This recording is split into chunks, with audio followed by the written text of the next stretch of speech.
ನಾಗೇಂದ್ರಗೆ ಸಚಿವ ಸ್ಥಾನ ಕೊಟ್ಟಿರುವ ವಿಚಾರಕ್ಕೆ ಸಂಬಂಧಪಟ್ಟಂತೆ ವಿಪಕ್ಷ ಈಗ ರಾಜೀನಾಮೆಗೆ ಸದನದಲ್ಲಿ ಆಗ್ರಹಿಸ್ತಾ ಇದೆ. ಅಶ್ವಥ್ ನಾರಾಯಣ ಅವರು ರಾಜೀನಾಮೆಗೆ ಬಗ್ಗೆ ಸದನದಲ್ಲಿ ಪ್ರಸ್ತಾಪವನ್ನು ಕೂಡ ಮಾಡಿದ್ದಾರೆ.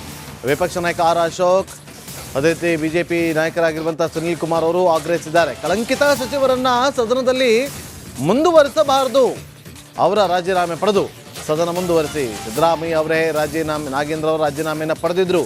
ಕಳಂಕಿತ ವ್ಯಕ್ತಿಗೆ ಮತ್ತೆ ಸಚಿವ ಸ್ಥಾನ ಹೇಗೆ ಕೊಟ್ಟರೆ ಅಂತ ಪ್ರಶ್ನೆ ಮಾಡಿದ್ದಾರೆ.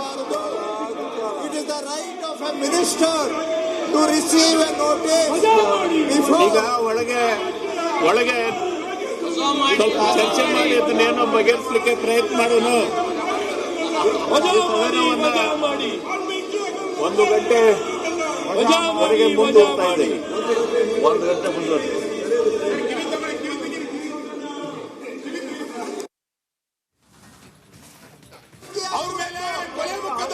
ಸದನದಲ್ಲಿ ಕಳಂಕಿತ ಸಚಿವರನ್ನ ಮುಂದುವರಿಸಬಾರದು ಅಂತ ಹೇಳಿ ಪಟ್ಟು ಹಿಡಿದು ಕುಳಿತುಕೊಂಡು ವಿಪಕ್ಷ ನಾಯಕರು ಆಗ್ರಹಿಸಿದ್ರು. ಇದರ ಬೆನ್ನಲ್ಲೇ 1 ಗಂಟೆ ಕಾಲ ಸದನವನ್ನು ಮುಂದೂಡಿ ಸಭಾಧ್ಯಕ್ಷರು ಈಗ ಆದೇಶವನ್ನು ಹೊರಡಿಸಿದ್ದಾರೆ. ಸಿದ್ದರಾಮಯ್ಯ ಅವರು ರಾಜೀನಾಮೆಯನ್ನು ಪಡೆದುಕೊಂಡ್ರು. ಈಗ ಅವರಿಗೆ ಯಾಕೆ ಸಚಿವ ಸ್ಥಾನವನ್ನು ಕೊಟ್ರಿ? ಕಳಂಕವನ್ನು ಹೊತ್ತಿರುವಂಥ ಶಾಸಕರಿಗೆ ಸಚಿವ ಸ್ಥಾನ ಕೊಟ್ಟಿರೋದು ಸರಿಯಲ್ಲ ಅಂತೇಳಿ ಆಗ್ರಹಿಸಿದ್ರು, ಪಟ್ಟು ಹಿಡಿದ್ರು. ಸಚಿವ ಕೃಷ್ಣ ಬೈರೇಗೌಡ ಅವರು ಕೂಡ ಅದಕ್ಕೆ ಉತ್ತರವನ್ನು ಕೊಡುವಂಥ ಕೆಲಸವನ್ನು ಮಾಡ್ತಾ ಇದ್ರು. ಶಾಸಕರ ರೈಟ್ಸ್ ಇದೆ ಅಂತ ಹೇಳಿ ಅವರು ಪ್ರಸ್ತಾಪವನ್ನು ಕೂಡ ಮಾಡ್ತಾ ಇದ್ರು. ಯಾವಾಗ ಈ ಒಂದು ಗದ್ದಲ ತಾರಕಕ್ಕೇರ್ತಾ ಇತ್ತು, ಬಿಜೆಪಿ ನಾಯಕರು ಇದನ್ನು ಪಟ್ಟು ಹಿಡಿದು ಕುಳಿತುಕೊಂಡ್ರು. ಸಭಾಧ್ಯಕ್ಷರು ಈಗ ಮುಂದೂಡಿದ್ದಾರೆ ಸದನವನ್ನು.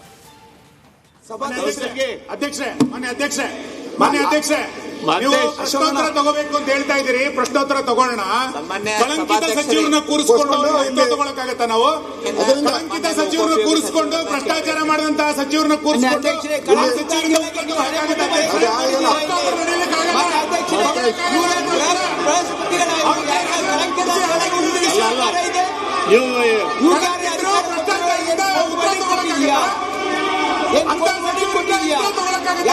ನೋಟಿಸ್ ಕೊಟ್ಟಿರಿ. ನಿಯಮ ಏನಿಲ್ಲ ಇಲ್ವಾ? ಅಂತ ಸಚಿವರನ್ನ ಇಟ್ಕೊಂಡು ಭ್ರಷ್ಟಾಚಾರ ನಡೆಸಿದ್ರೆ ಹೆಂಗ್ ನಡೆಯಕ್ಕಾಗತ್ತೆ? ಈ ತರ ಸದನ ಹೆಂಗ್ ನಡೆಸಬೇಕಾಗುತ್ತೆ?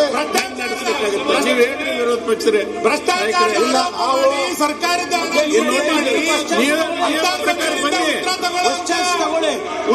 ಪ್ರಕಾರ ಬನ್ನಿ. ನಮಗೆ ಬಂದಿಲ್ಲ ಅಂತ ಉತ್ತರ ಪ್ರಮೇಯ, ನಮಗೆ ಬಂದಿಲ್ಲ. ತಗೊಳ್ಳಿ ರಾಜೀನಾಮೆ ಪ್ರಶ್ನೆ. ನಿಮ್ಗೆ ನೋಟಿಸ್ ಕೊಡಿ, ಚರ್ಚೆ ಮಾಡಬೇಕಾದ್ರೆ. ಅಧ್ಯಕ್ಷರೇ, ಈಗ ನೋಡಿ,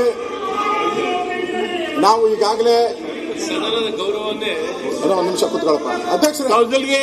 ಅವಕಾಶ ಕೊಟ್ಟಿಲ್ಲ. ಈಗ ಇಲ್ಲ ನೋಡಿ, ನಾವು ಈ ಮಂತ್ರಿಯನ್ನ ರಾಜೀನಾಮೆಯನ್ನ ಇದೇ ಸದನದಲ್ಲಿ ಸಿದ್ದರಾಮಯ್ಯನವರು ತಗೊಂಡಿದ್ದಾರೆ. ಇದೇ ಸದನದಲ್ಲಿ ಸಿದ್ದರಾಮಯ್ಯನವರು ಮಂತ್ರಿ ರಾಜೀನಾಮೆ ಹಣ 187 ಕೋಟಿ ಲೂಟಿ ಆಗಿರೋದು ಈ ಸದನದಲ್ಲಿ ಒಪ್ಪಿಗೆ ಆಗಿದೆ. ಅದಾದ್ಮೇಲೆ ರಾಜೀನಾಮೆ ಕೊಟ್ಟರು, ಒಪ್ಕೊಂಡಿದ್ದಾರೆ. ಈಗ ಮತ್ತೆ ಅವ್ರನ್ನ ನೀವು ಮಂತ್ರಿ ಮಾಡಿದ್ರೆ ಈ ಸದನಕ್ಕೆ ಏನ್ ಗೌರವ ಬರ್ತದೆ?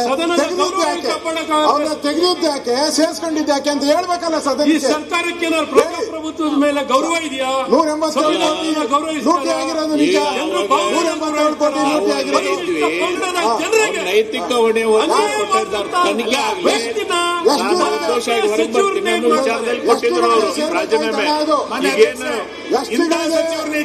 ರಾಜೀನಾಮೆ ಹೆಂಗ್ ಕೇಳ್ತಾರೆ ನಾವು?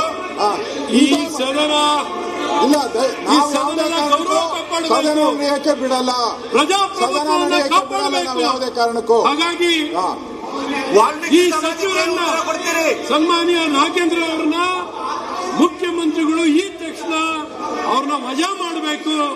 ವಜಾ ಮಾಡೋರ್ಗೂ ಯಾವುದೇ ಕಲ್ಲಪ್ಪಗಳು ನಡಿಬಾರದು.